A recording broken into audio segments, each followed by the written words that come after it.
Okay, so you want to learn to shoot a marble. I will show you the best grip to do that. First thing that you should do is hold your marble in between the first index finger, the first finger, and your middle finger. Then bring your thumb forward, and on that knuckle, rest the shooter marble between your index finger and your thumb knuckle. So it looks like this.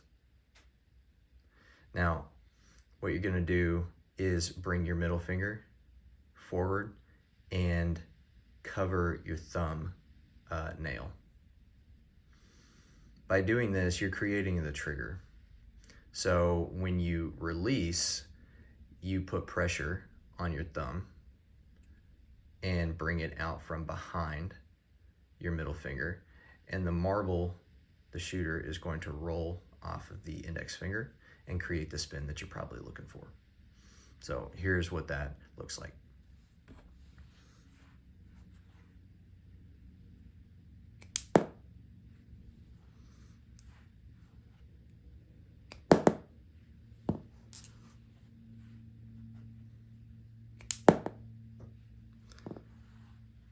Another shot would be a fulking grip. It's just a different grip. It's typically what you see folks use when they first pick up a marble, maybe for the very first time, and want to shoot it. And that's just putting the shooter marble in between your index finger, creating that J hook, and not doing anything really with the middle finger to create any pressure or trigger, but rather just rolling, relying on your thumb to roll the shooter marble out of your index finger. So something like this. Now that creates that forward spin. But if you're looking for forward spin like a follow shot, you would just reorient your hand in this other grip, this standard grip. Instead of knuckling down, you're going to roll your hand up onto more of the tip or the first knuckle, and that just repositions the spin. So instead of it being a side spin, it creates top spin. That creates that follow shot.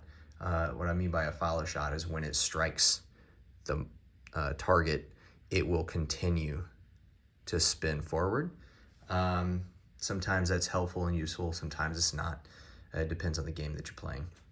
Another thing is that typically with a high spin shot, the objective is to strike the target and leave this in place, or strike it in such a way that it doesn't roll very far, so you stay sort of in bounds for your follow-up shot.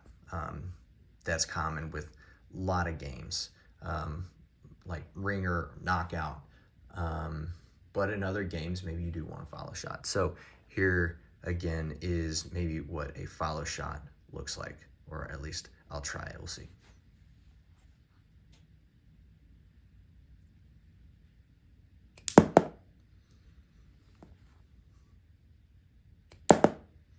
So if you'll notice that shooter spun had top spin on it rather than side spin.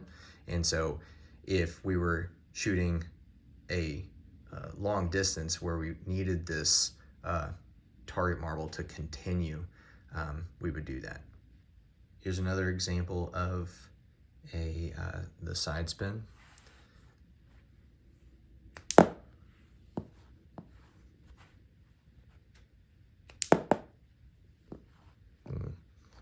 See it with the yellow.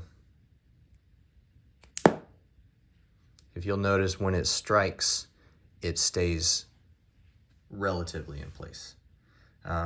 With plenty of practice, you can strike here with that spin, and this will glance this way while this goes to the left. You hit it dead on, this stays in place, and the transfer of force sends this on. A lot of options. Hey, one thing I forgot to mention, for this demo, I used 7/8 inch shooters just because they have nice swirls. to visually depict the spin that we're putting on it.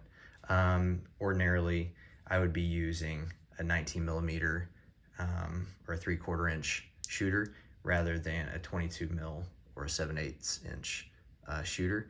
And that's just typical in most marble games where you do use the shooter to hit targets. But again, for this demonstration, I just used these 7/8s because they have nice swirls to visually pick up what's going on with the shot.